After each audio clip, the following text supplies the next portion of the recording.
Hello friends, welcome back to reasoning class. मैं Bhupesh Chaudhary Sonu education पे आपका स्वागत करता हूं। फ्रेंड्स, हमारा टॉपिक चल रहा था रैंकिंग ऑर्डर यानी क्रम निर्धारण। ठीक है फ्रेंड्स, थ्योरी मैंने आपको करवाई और लास्ट क्लास में ये रैंकिंग की थर्ड क्लास है। फ्रेंड्स, कौन सी क्लास है? Third class. पहली क्लास में मैंने आपको थ्योरी करवाई थी, ठीक है। सेकंड क्लास में हमने कुछ क्वेश्चंस किए थे और अब वापस कंटिन्यू कुछ क्वेश्चंस प्रीवियस ईयर में पूछे गए क्वेश्चंस और डिस्कस करते हैं फ्रेंड्स, ठीक है। तो देखो, लास्ट क्वेश्चन क्या करवाया था, मैं आपको एक बार वापस रिपीट करवा देता हूं। 10 लड़कियां और 20 लड़कों की एक कक्षा में जया का स्थान लड़कियों में चौथा था, ठीक है। तो फ्रेंड्स, मैंने आपको बात बताई थी, इस पर विशेष ध्यान रखना। कक्षा में स्थान होना, कक्षा का मतलब होगा लड़के लड़कियां दोनों। कक्षा में लड़कों में स्थान होना, इसका मतलब उससे पहले लड़के होंगे। कक्षा में लड़कियों में स्थान होना मतलब उससे पहले लड़कियां होंगी, ठीक है। तो जया का लड़कियों में चौथा स्थान है, इसका मतलब ये हुआ कि उससे पहले 3 लड़कियां हैं, लड़के कितने भी हो सकते हैं। और कक्षा में 18वां, तो दोस्तों देखो, कक्षा में उसका 18वां स्थान है, यानी लड़के और लड़कियां दोनों।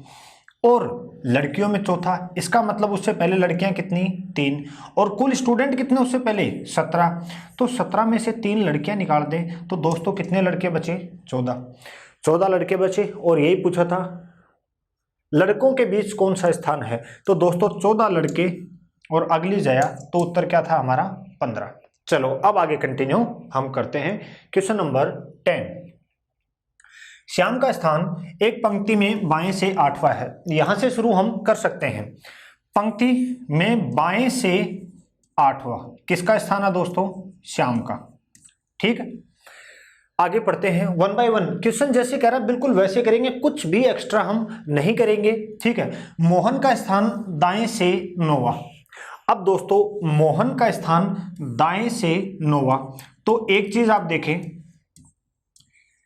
अभी मैंने मोहन को इस तरफ रखा है, लेकिन अभी तक हमें ये नहीं पता है कि ये दोनों एक दूसरे को क्रॉस करके बैठेंगे या अलग बैठेंगे। लेकिन चलो, मैंने इसको यहां रख दिया। आगे देखते हैं, अगर उन दोनों के बीच 4 व्यक्ति और हों तो पंक्ति में कुल कितने लोग होंगे? इन दोनों के बीच 4 व्यक्ति और हों, दोस्तों अभी तक हमें नहीं पता ओवरलैप कर रहे हैं या नहीं कर रहे। ओवरलैप करके बैठे होंगे तो भी तो 4 व्यक्ति हो सकते हैं, अभी तक नहीं पता। तो पंक्ति में कुल कितने लोग हैं? अब दोस्तों देखो, अगर ये लाइन हमें अगर नहीं दे रखी होती, ये लाइन हमें नहीं दे रखी होती, तो हमारा आंसर क्या होता? आंकड़े अधूरे हैं, आंकड़े अधूरे हैं। लेकिन अब इसने क्या कहा फ्रेंड्स, दोनों एक दूसरे को ओवरलैप नहीं करते हैं, यानी दोनों एक दूसरे को क्रॉस करके नहीं बैठे। इसका मतलब अलग अलग बैठे हैं और बीच में 4 व्यक्ति और हैं। क्वेश्चन बिल्कुल आसान हो गया। तो देखो, 8 और 4 12, 12 और 9, आंसर हो जाएगा फ्रेंड्स 21। लेकिन फिर समझा रहा हूं, अगर ये लाइन नहीं होती तो हमारा आंसर होता डाटा इनसफिशिएंट, क्योंकि क्रॉस करके बैठे हैं या अलग अलग बैठे हैं ये हमें पता नहीं चल पाता, ठीक है फ्रेंड्स। अगला क्वेश्चन देखें 10 के बाद, क्वेश्चन नंबर 11। उत्तर की ओर मुंह किए हुए लड़कों की एक पंक्ति में गणेश अक्षय के बाएं 7वां है। फ्रेंड्स, यहां से शुरू कर सकते हैं हम। देखो क्या कह रहा है, उत्तर की ओर मुंह किए हुए लड़कों की एक पंक्ति में गणेश अक्षय के बाएं 7वां है। तो पहले किसको रखें फ्रेंड्स? पहले रखें हम अक्षय को, ठीक है। अक्षय के बाएं 7वां कौन? गणेश। तो बायां दोस्तों किधर चलेगा? जो आपका बायां है उधर चलेगा 7वां। 1 2 3 4 5 6 7वां, यहां बैठा है दोस्तों कौन? गणेश, ठीक है। और आगे पढ़े, यहां तक हमारी लाइन कंप्लीट हो चुकी है। फिर कहा, विजय जो पंक्ति के बाएं छोर से 20वां है। विजय जो पंक्ति के बाएं छोर से 20वां होगा, लेकिन कहां है ये अभी तक नहीं पता। आगे पढ़ते हैं, अक्षय के दाएं 7वां है, ठीक है फ्रेंड्स। अब क्लियर हो गया। इसने कहा विजय जो पंक्ति के बाएं छोर से 20 नंबर है, अक्षय के दाएं 7वां है। तो अक्षय के दाएं चले, 1 2 3 4 5 6 7, पंक्ति को और आगे बढ़ा लेते हैं। ये कौन है यहां? विजय। और इस विजय की बाएं से पोजीशन क्या दे रखी है दोस्तों? 20 नंबर। ठीक है, जैसे जैसे क्वेश्चन बोलता गया वैसे वैसे हम ड्रॉ करते चले गए। अभी तक हमें कोई समस्या नहीं हुई है। आगे चलें।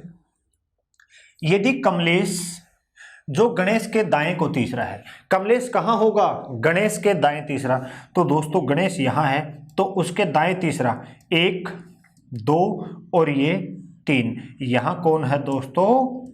कमलेश। ठीक है, ठीक है, वापस पढ़ते हैं। यदि कमलेश जो गणेश के दाएं तीसरा है यानी यहां आ गया, पंक्ति के दाएं छोर से 20वां है, तो पंक्ति का दायां छोर दोस्तों यही तो होगा। यहां से इसकी पोजीशन कितना नंबर दे रखी है? 20 नंबर। तो पंक्ति में कितने लड़के हैं? तो क्या दोस्तों हम फाइंड आउट कर सकते हैं क्या? विजय की पोजीशन यहां से 20 नंबर दे रखी है, कमलेश की पोजीशन यहां से 20 नंबर दे रखी है, तो क्या इसको सोल्व कर सकते हैं कि पंक्ति में कुल कितने लड़के हैं? बिल्कुल सोल्व कर सकते हैं। थोड़ा सा ध्यान से समझना कैसे। दोस्तों पहले स्टूडेंट से लेके और विजय तक कितने छात्र हो गए? 20। अब विजय के पीछे कितने हैं अगर ये हमें पता चल जाए तो हमारा काम हो जाएगा। या फिर दूसरा तरीका, इस क्वेश्चन को दो तरफ से सोल्व कर सकते हैं। दूसरा तरीका, हमें पता है आखिरी स्टूडेंट से लेके और कमलेश तक कितने हैं? 20। अब कमलेश के आगे कितने हैं, यानी कमलेश से आगे 1 नंबर तक कितने हैं, ये पता चल जाए तो भी हमारा काम हो जाएगा। तो दोस्तों चाहे दोनों तरफ से सोल्व करके दिखाता हूं। देखो हमें पता है आखिरी स्टूडेंट से लेके और कमलेश तक 20 छात्र हैं, कमलेश के आगे कितने हैं वो पता करते हैं। वो कैसे पता चलेगा? विजय की हेल्प से। कैसे? पहले स्टूडेंट से यानी 1 नंबर स्टूडेंट से लेके और विजय तक कितने छात्र? 20। तो दोस्तों विजय से आगे कितने होने चाहिए? 19 होने चाहिए, क्योंकि 20वां तो खुद विजय है, तो इससे पहले 19 होने चाहिए। काउंट करते हैं, 1 2 3 4 5 6 7 8 9 10 11 12 13 14। दोस्तों 14 तक तो यहां हो गया, आगे कितने और होने चाहिए? 5 और होंगे तभी तो 19 होंगे। अब देखो, अब हमारा आंसर आ चुका है। 20 तो हो गए कमलेश तक, 21 22 23 और 5 हो गया फ्रेंड्स 28। तो पंक्ति में कुल कितने छात्र हैं? हमारा सी ऑप्शन है 28। सी ऑप्शन है 28। मैंने कहा दूसरी तरफ से कैसे सोल्व कर सकते हैं वो समझो। पहले स्टूडेंट से लेके और विजय तक हो गए 20, विजय के पीछे कितने हैं वो काउंट कर ले। वो कैसे काउंट करेंगे? आखिरी स्टूडेंट से लेके और कमलेश तक 20 छात्र हैं, तो कमलेश के पीछे 19 होने चाहिए। काउंट करते हैं, 1 2 3 4 5 6 7 8 9 10 11। कितने कम पड़ रहे हैं? 8 कम पड़ रहे हैं। 11 और 8 19। अब टोटल कर ले, 1 से लेके विजय तक कितने? 20 और 8 ये, तो भी फ्रेंड्स उत्तर क्या आएगा? 28 ही आएगा। तो भी उत्तर क्या आएगा? 28 ही आएगा। तो सी ऑप्शन जो है वो हमारा आंसर हो जाएगा। नेक्स्ट क्वेश्चन आप जल्दी से ट्राई करें, मैं आपको समझ देता हूं। ट्राई भी नहीं करें, कम से कम एक बार क्वेश्चन को रीड करें ताकि आपको समझ में आए कि पूछना क्या चाह रहा है। तो जल्दी से रीड करें।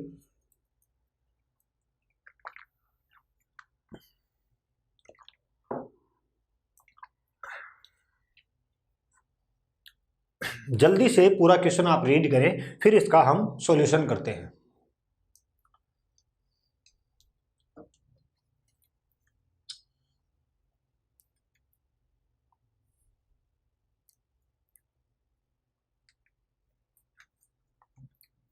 देखो, किसी पंक्ति में सचिन का स्थान ऊपर से 8वां है। ऊपर का मतलब हो गया दोस्तों बाएं से। यहां सचिन है और इस सचिन का स्थान कौन सा है? 8वां। ठीक है। कमल का स्थान नीचे से 18वां है। कमल का स्थान नीचे से 18वां है, लेकिन बात यह है कि अभी एक बार हम ड्रॉ नहीं करें इसको, क्योंकि क्रॉस करके भी तो बैठ सकता है ये। ठीक है, छोड़ दो इस लाइन को। महावीर कमल से 5 स्थान ऊपर है। महावीर कमल से 5 स्थान ऊपर है।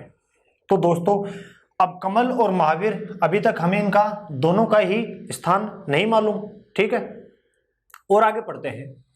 तथा कमल और महावीर के मध्य जितने व्यक्ति हैं, इसको हटा दो, तथा महावीर और कमल और महावीर के मध्य जितने व्यक्ति हैं उतने ही व्यक्ति सचिन और महावीर के मध्य में हैं। ठीक है, तो बताइए पंक्ति में कुल कितने व्यक्ति हैं। ठीक है फ्रेंड्स, अब देखो सबसे पहली लाइन हमने ड्रॉ कर दी यहां तक, ये सचिन का स्थान 8वां है, कमल का स्थान नीचे से 18वां, कमल का स्थान नीचे से कौन सा है दोस्तों, 18वां। ठीक है, महावीर कमल से 5 स्थान ऊपर है। दोस्तों ये 5 स्थान ऊपर और नीचे, इसका मतलब समझना, ऊपर कहेगा जैसे कक्षा में मेरा स्थान 10वां है, इस पॉइंट को ध्यान से समझना क्योंकि एग्जाम में हम ये गलती करते हैं, ऊपर और नीचे में कंफ्यूजन रहता है हमें। मैंने कहा मेरा कक्षा में 10वां स्थान है और आप मेरे से 5 स्थान ऊपर हैं, तो दोस्तों आपका स्थान कौन सा होगा, 15। बिल्कुल गलत हो जाएगा, वापस समझना इसी लाइन को, अब आपका बिल्कुल क्लियर हो जाएगा कॉन्सेप्ट। मैंने कहा मेरी कक्षा में 10वीं रैंक है, मेरी कक्षा में 10वीं रैंक है और आप मेरे से 5 स्थान ऊपर हैं, तो दोस्तों ऊपर का मतलब होगा 1 नंबर की ओर, ना कि 15 हो जाएगा। कितना हो जाएगा, 5वां। मेरी कक्षा में 10वीं रैंक है, आप मेरे से 5 स्थान आगे हैं, तो इसका मतलब आपकी रैंक होगी 5वीं। लेकिन मैं कहूं कि मेरी कक्षा में 10वीं रैंक है और आप मेरे से 5 स्थान नीचे हैं, तो दोस्तों नीचे का मतलब नीचे की ओर चलेंगे हम। ठीक है, पढ़ना शुरू करते हैं। कमल का स्थान नीचे से 18वां है, कमल की पोजीशन 18 रख दी हमने। महावीर कमल से 5 स्थान ऊपर है, कमल से 5 स्थान ऊपर, दोस्तों समझना ऊपर की मतलब अब हम जाएंगे 1 नंबर की ओर, तो 5 स्थान ऊपर मतलब 1 2 3 4 5, ये हो गया महावीर। ठीक है, ये हो गया महावीर। महावीर जो है कमल से 5 स्थान ऊपर है, यहां आ गया महावीर। ठीक है फ्रेंड्स, आगे पढ़ते हैं। फिर कहा कमल और महावीर के मध्य जितने व्यक्ति हैं, कमल और महावीर के बीच में जितने व्यक्ति हैं, कितने हैं, 4, उतने ही व्यक्ति सचिन और महावीर के मध्य में हैं, उतने ही व्यक्ति सचिन और महावीर के मध्य कितने होंगे, 4, 1 2 3 4। तो बताइए पंक्ति में कुल कितने व्यक्ति हैं। फ्रेंड्स बिल्कुल आसान हो गया, 18 लोग तो ये अंतिम से लेके कमल तक और 8 लोग ये, 18 और 8 26, बीच में काउंट करें 26 और 4 30 और 1 31, 31 और 4 ये कितना हो जाएगा, 35। कितना हो जाएगा दोस्तों, हमारा आंसर 35 हो जाएगा। तो इस तरह ध्यान रखना कि इसने कहा कमल और महावीर के बीच में जितने व्यक्ति हैं, पहली लाइन तो इसने बोली कि महावीर कमल से 5 स्थान ऊपर है, तो दोस्तों बीच में 4 लोग होंगे और 5वां वो खुद होगा। फिर कहा महावीर और कमल के बीच में जितने व्यक्ति हैं उतने ही सचिन और महावीर के बीच में हैं, तो यहाँ 4 हैं, तो यहाँ भी कितने होंगे, 4 होंगे। फिर काउंटिंग कर ली, 18 और 8 26, 26 और 4 30 और 1 31, 31 और 4 35, आंसर हो जाएगा हमारा डी ऑप्शन। ठीक है, चलते हैं नेक्स्ट क्वेश्चन की ओर। क्वेश्चन नंबर 13, कहा दक्षिण की ओर मुंह किए हुए बच्चों की एक पंक्ति में, दक्षिण की ओर मुंह किए हुए बच्चों की एक पंक्ति में नेहा रोबिन के दाएं को 5वीं है, नेहा रोबिन के दाएं 5वीं है, तो दोस्तों पहले रोबिन को रखो। अगर यहां रोबिन है, ठीक है, यहां रोबिन है तो रोबिन के दाएं 5वीं, रोबिन से दाएं को 5वीं, तो रोबिन को रख लो। रोबिन का दायां किधर होगा, जो आपका दायां है 5वां, 1 2 3 4 5, यहां कौन आ गई दोस्तों, नेहा आ गई। अब आप कहोगे सर इसने तो दक्षिण लिखा हुआ है कि दक्षिण की ओर मुंह किए हुए, तो चेहरा नीचे होना चाहिए। नहीं दोस्तों, कोई फर्क नहीं पड़ेगा, आप ऊपर दक्षिण मान लो, क्वेश्चन के ऊपर कोई फर्क नहीं पड़ेगा। अगर आपको बोला पूर्व की ओर मुख किए हुए, तो आप ऊपर पूर्व मान लो, क्वेश्चन के ऊपर कोई फर्क नहीं पड़ेगा। आपको बोला जाए पश्चिम की ओर मुख किए हुए, तो दोस्तों ऊपर पश्चिम मान लो, कोई फर्क नहीं पड़ेगा, क्योंकि एक डायरेक्शन चेंज होगी तो बाकी तीनों भी चेंज होंगे। ठीक है, आगे पढ़ना शुरू करते हैं। सबसे पहली लाइन लिखी थी कि नेहा रोबिन के दाएं को 5वीं है, नेहा रोबिन के दाएं 5वीं प्लेस कर दी। ठीक है, अशोक नेहा के दाएं को 12वां, अशोक नेहा के दाएं को 12वां, तो दोस्तों 11 लोग बीच में होंगे और अगला कौन होगा, अशोक। ठीक है, ये 11 लोग मैंने अलग रख दिए, काउंटिंग में हम इनको 11 पढ़ेंगे। नेहा और अशोक के बीच में कितने लोग हैं, 11। अशोक नेहा के दाएं को 12वां, अशोक नेहा के दाएं को 12वां और बाएं छोर से 18वां है। कौन दोस्तों? अशोक। अशोक बाएं छोर से कौन सा है? 18वां है। तो आपको पता ही है बायां छोर तो कौन सा होता है, जो आपका बायां है वही पंक्ति का बायां होगा। ठीक है, बाएं छोर से रोबिन का स्थान कौन सा है? रोबिन ये बैठा, तो इस तरफ से रोबिन की पोजीशन पूछने की कोशिश की जा रही है। तो दोस्तों आसान है या टफ है, क्या आप आंसर दे सकते हैं, या फिर आप कमेंट बॉक्स में लिखें कि किस तरह से इसको कैलकुलेट हम कर सकते हैं। तो देखो एक बार मैं बताता हूं। सबसे पहली लाइन कि नेहा रोबिन के दाएं को 5वीं, तो 4 बच्चे बीच में, 5वीं नेहा। फिर कहा अशोक नेहा के दाएं को 12वां, तो दोस्तों 12वां तो वो खुद होगा, बीच में स्टूडेंट कितने होंगे? 11 होंगे। कितने होंगे? 11। फिर कहा और अशोक की पोजीशन जो है बाएं छोर से 18वीं, अशोक की पोजीशन बाएं छोर से 18वीं, रोबिन की बाएं छोर से पोजीशन पूछी जा रही है। तो दोस्तों देखो छोटा सा कॉन्सेप्ट, अगर अशोक यहां से 18वां है तो अशोक से पहले स्टूडेंट कितने होने चाहिए? 17 होने चाहिए। काउंट करते हैं, देखो 11 तो ये, 12, 13, 14, 15, 16, 17, पूरे पूरे 17 आ रहे हैं। तो रोबिन कक्षा में कौन सा हो गया? फर्स्ट। कौन सा हो गया दोस्तों? फर्स्ट। तो हमारा ऑप्शन क्या हो जाएगा? 11वां भी नहीं, 13वां भी नहीं, डाटा अपर्याप्त, डाटा पूरे दे रखे हैं, ये भी नहीं, इनमें से कोई नहीं। दोस्तों आंसर क्या होगा? इनमें से कोई नहीं, क्योंकि रोबिन की बाएं छोर से पोजीशन क्या ही है? पहली, लेकिन फर्स्ट पोजीशन तो इसमें दे नहीं रखी, तो हम आंसर डाटा अपर्याप्त नहीं करेंगे। इन दोनों में डिफरेंस समझना दोस्तों। डाटा इनसफिशिएंट तब होता है, या डाटा अपर्याप्त या आंकड़े अधूरे हैं, वो हम तब कहेंगे कि क्वेश्चन सोल्व करने के लिए हमारे पास आंकड़े दे ही नहीं रखे, यानी क्वेश्चन को हम सोल्व कर ही नहीं पा रहे। अब क्वेश्चन तो सोल्व हो गया, आंसर भी आ गया, लेकिन वो आंसर ऑप्शन में नहीं है, तो हम क्या कहेंगे कि इनमें से कोई नहीं है। क्योंकि आंसर है लेकिन वो आंसर ऑप्शन में नहीं है, तो हम कहेंगे इनमें से कोई नहीं।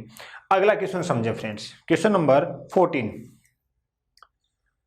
उत्तर की ओर मुंह किए हुए 40 लड़कों की एक पंक्ति में कुल छात्र दे रखे हैं दोस्तों हमें कितने? 40। कुल छात्र कितने दे रखे हैं हमें? 40। अमर सुदीप के दाएं छठा है। अमर किसके दाएं छठा है? सुदीप के। तो पहले दोस्तों सुदीप को रोक लो, ये सुदीप के दाएं छठा, तो 1 2 3 4 5 6, यहां कौन है दोस्तों? अमर।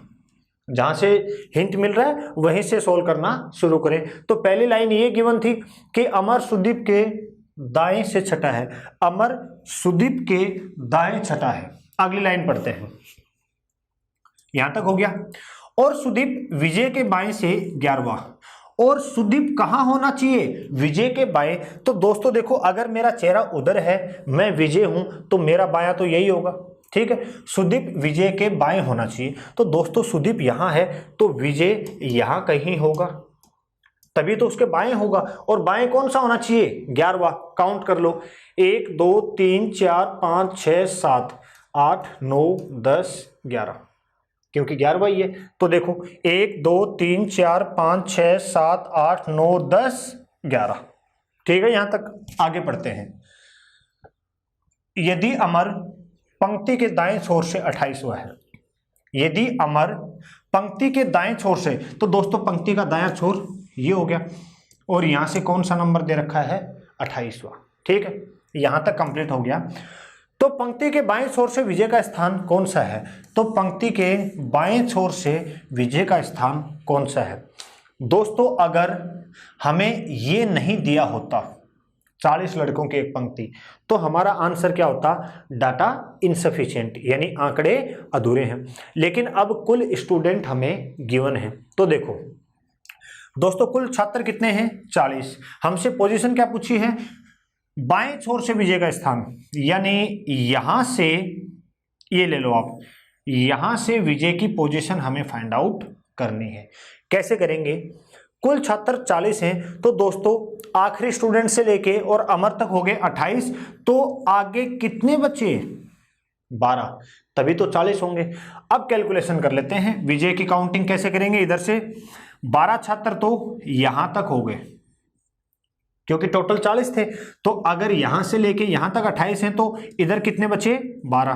तो 12 तो यहां तक हो गए, यहां तक सॉरी।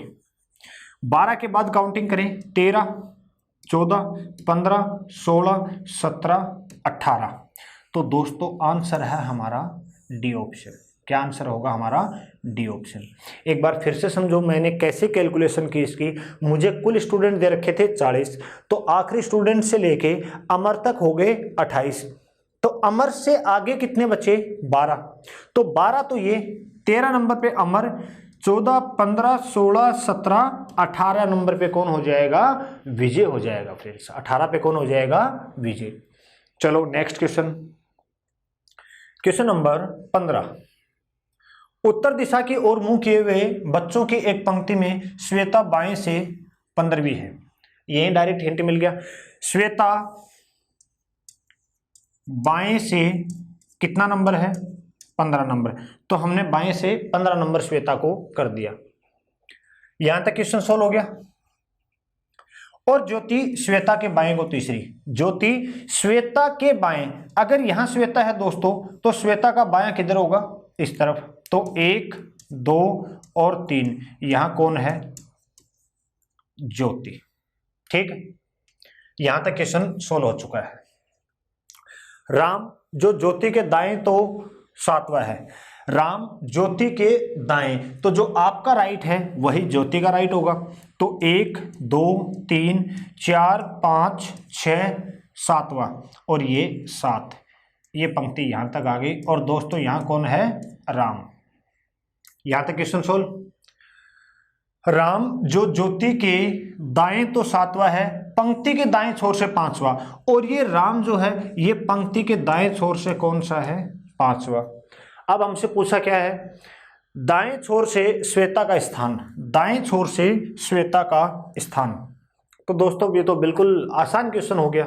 ठीक है, दाएं छोर से श्वेता का स्थान काउंट कर लो। 5 तो राम तक हो गए, 6, 7, 8, 9। तो हमारा ऑप्शन हो जाएगा डी। क्या ऑप्शन हो जाएगा दोस्तों? डी। बिल्कुल आसान सवाल था। सिर्फ कंफ्यूजन कहाँ कि श्वेता बाएं से 15 नंबर हो गई, फिर कहा श्वेता बाएं से 15वीं है और ज्योति श्वेता के बाएं तीसरी। तो ज्योति श्वेता के बाएं तीसरी इस तरफ होगा फ्रेंड्स, पहली, दूसरी, तीसरी। फिर कहा राम जो ज्योति के दाएं तो 7वां है।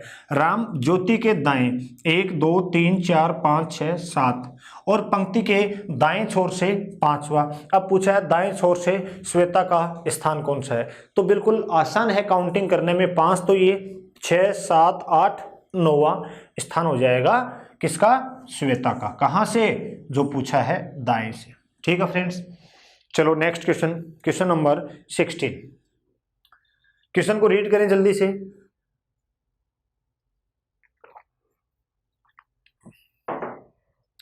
याद करो फ्रेंड्स, ये मैंने आपको समझाया था और इसमें क्या बताया था? स्थान अदल बदल। स्थान अदल बदल का मतलब एक व्यक्ति दूसरे की जगह जा रहा है और दूसरा व्यक्ति पहले की जगह आ रहा है। तो एक व्यक्ति जितने पोजीशन आगे जाएगा दूसरा उतनी ही पोजीशन पीछे आएगा। ये वही क्वेश्चन है। देखो, लड़कों की पंक्ति में श्रीनाथ बाएं से 7वां है, रख दो। ये हो गया श्रीनाथ, मैं सिर्फ नाथ लिख रहा हूं, बाएं से 7वां है। ठीक है, तथा वेंकट दाएं से 12वां। और वेंकट जो है वो दाएं से कौन सा है दोस्तों? वेंकट दाएं से है 12वां। ठीक, अब हमसे पूछा यदि वे अपना स्थान बदल लें। स्थान बदल ले मतलब वेंकट आ जाएगा श्रीनाथ की जगह और श्रीनाथ चला जाएगा वेंकट की जगह। ठीक है फ्रेंड्स,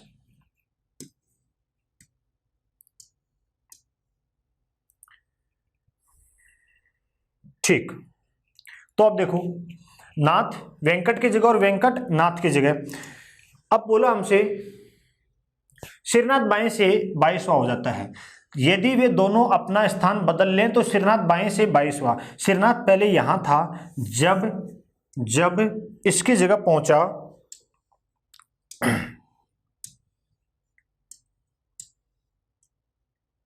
सॉरी फ्रेंड्स, एक मिनट। ठीक है, श्रीनाथ पहले 7वां था, जब वेंकट की जगह पहुंचा तो दोस्तों उसका स्थान क्या हो गया? 22वां हो गया। ठीक हो जाता है, यहां तक क्वेश्चन हो गया।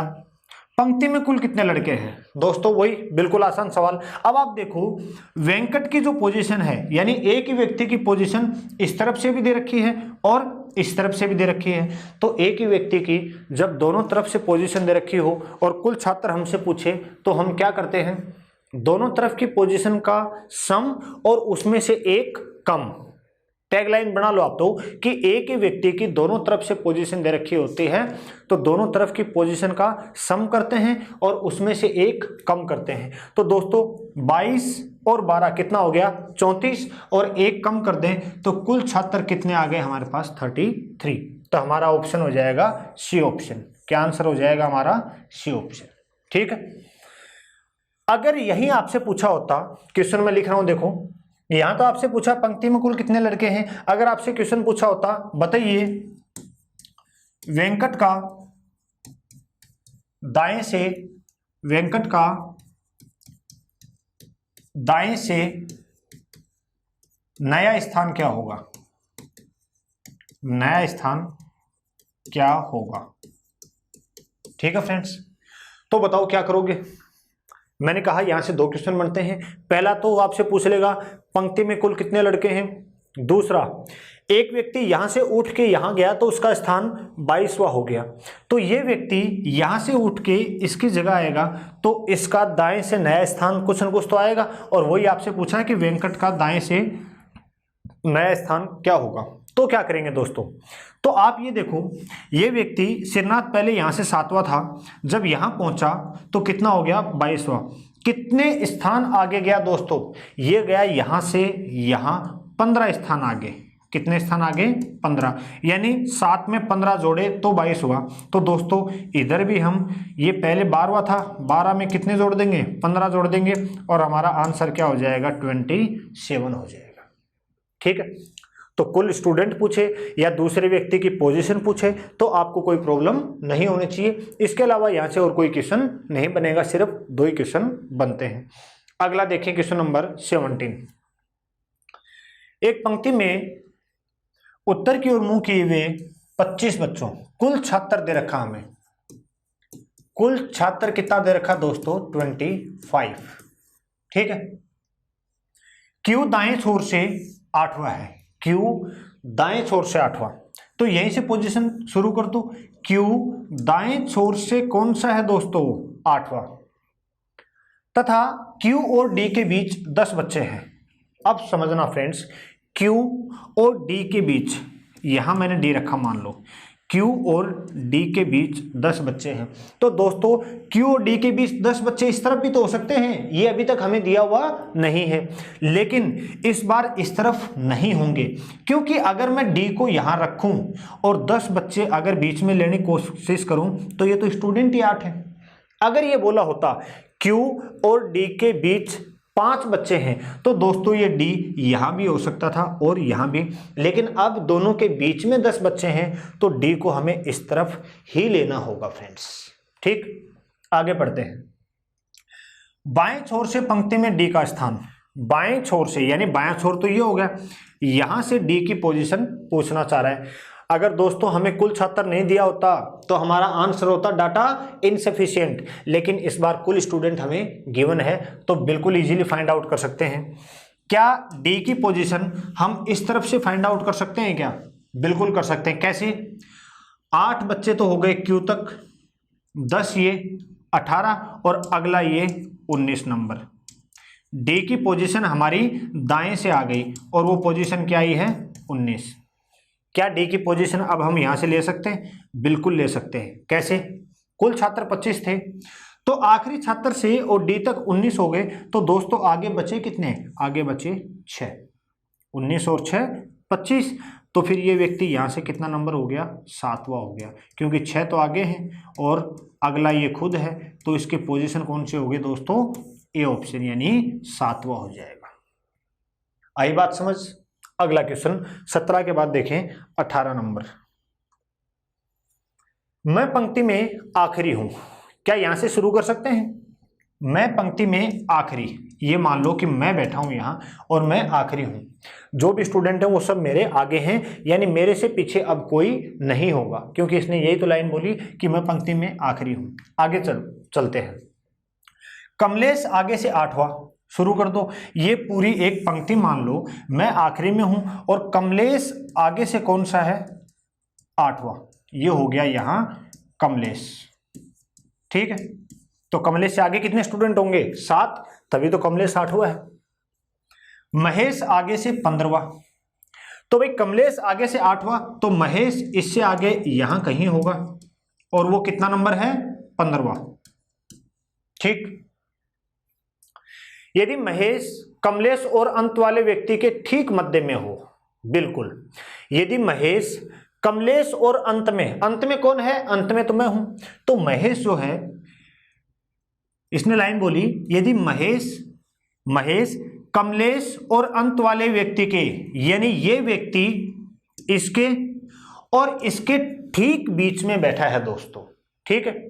तो बताओ पंक्ति में कुल कितने व्यक्ति हैं, पंक्ति में कुल कितने व्यक्ति हैं। तो दोस्तों क्या हमें यहां कुल छात्र गिवन है क्या, इसने कहा मैं पंक्ति में आखिरी हूं, ठीक है, प्लेस किया। कमलेश आगे से 8वां है, ठीक है, प्लेस किया। अब देखो इसकी पोजीशन दे रखी है हमें 15 और ये व्यक्ति इन दोनों के ठीक बीच में होना चाहिए। तो दोस्तों क्या आप मुझे बता सकते हो क्या कि कमलेश और महेश के बीच में कितने छात्र होंगे। बिल्कुल बता सकते हैं, कैसे, मैं 15 में से ये पहले के 8 कम कर दूं तो कितने बचे दोस्तों, 7 बचे। उसमें से इसको भी हटा दूं तो बीच में कितने बचे, 6। अब इसने कहा कि महेश इन दोनों के बीच में है, तो दोस्तों यहां 6 छात्र हैं, तो यहां भी कितने होंगे, यहां भी 6 ही होंगे। पूछा क्या है, पंक्ति में कुल कितने व्यक्ति हैं।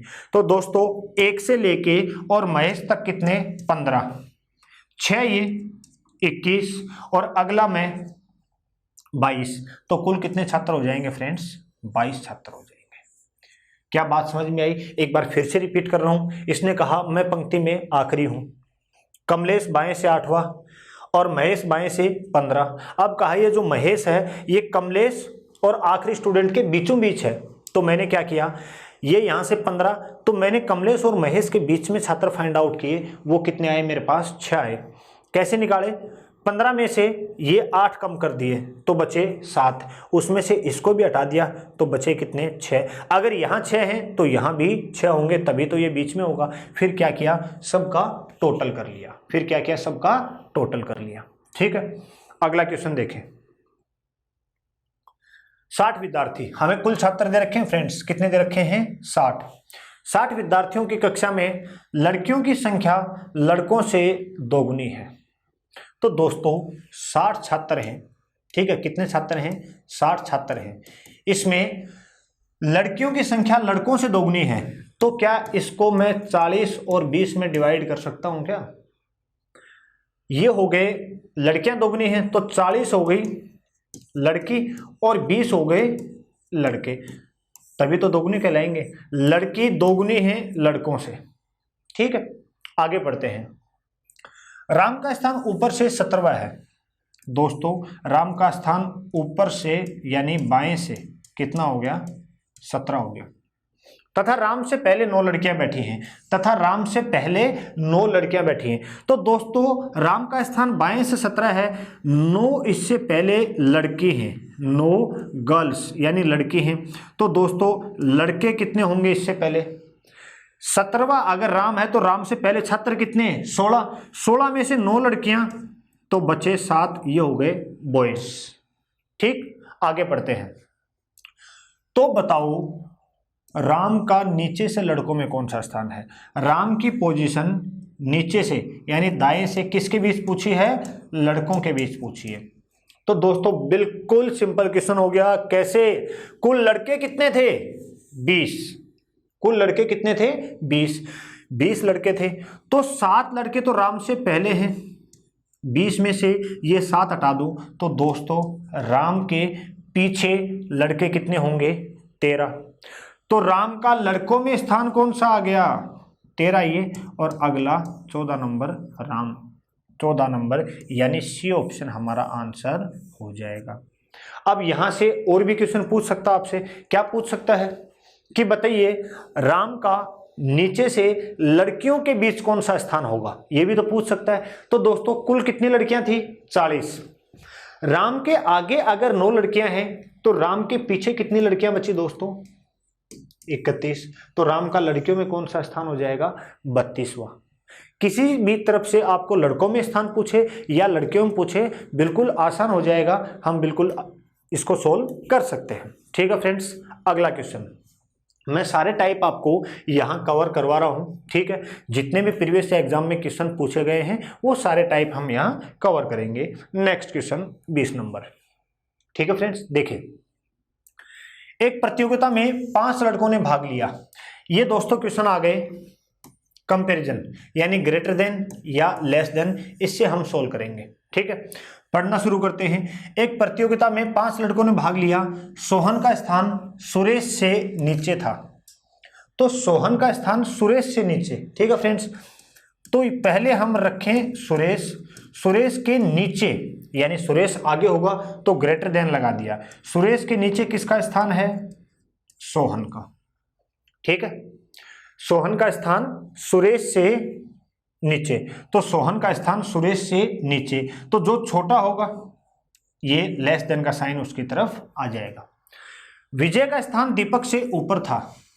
तो दोस्तों ना विजय है ना दीपक है, क्या इस लाइन को हम छोड़ दें? क्या इसको अरेंज नहीं करें? क्योंकि इधर रखना या इधर रखना ये हमें हिंट नहीं मिल रहा। आगे बढ़ते हैं।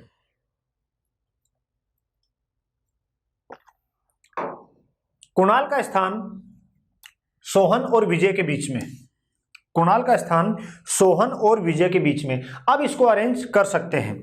तो कुणाल जो है वो सोहन और विजय के बीच में होना चाहिए, तो इस तरफ नहीं हो सकता।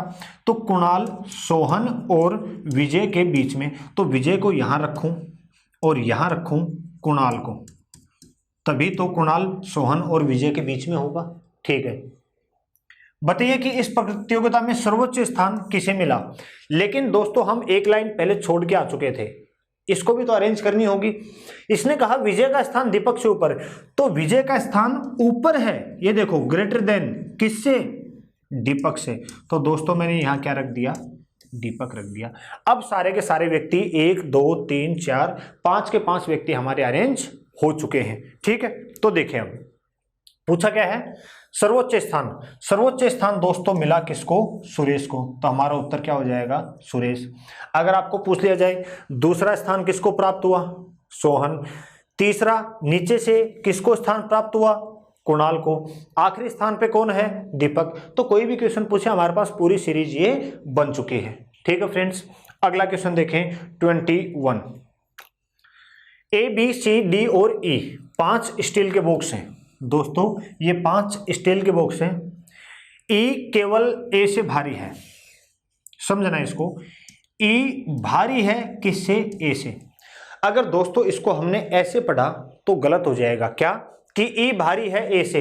इस वर्ड के ऊपर बहुत फोकस करना, अगर इस पे फोकस नहीं है क्वेश्चन गलत हो जाएगा। कैसे? इसने कहा 5 बॉक्स हैं ए बी सी डी और ई। अब कहा ई केवल ए से भारी है, तो दोस्तों कहने का मतलब है ई केवल और केवल ए से भारी है, बाकी किसी से भारी नहीं है। इसका मतलब अब जो तीनों बॉक्स आएंगे वो पीछे नहीं जा सकते, वो इसके आगे ही आएंगे। ठीक है, सी ए और ई के से भारी है, सी ए और ई से भारी है, तो ए और ई से भारी है कौन? सी।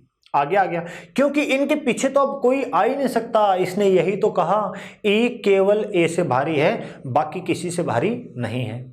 ठीक है, यहां तक क्वेश्चन हो गया हमारा। सी ए और ई से भारी है और बी से कम भारी है।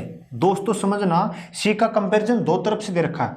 इसने कहा सी ए और ई से तो भारी है, परंतु बी से कम भारी है, तो बी इससे आगे आ जाएगा। ठीक है, और बी से कम भारी है। जो सबसे भारी नहीं है, तो जो किसके लिए यूज हुआ? बी के लिए। जो कि सबसे भारी नहीं है, तो दोस्तों बी सबसे भारी नहीं है, तो बचा कौन सा बॉक्स? डी, और वो डी आ जाएगा यहां। वो डी आ जाएगा यहाँ। अब पूछा है निम्न में से कौन सा बॉक्स सबसे भारी है, तो दोस्तों कौन सा बॉक्स सबसे भारी है, डी, यानी डी ऑप्शन।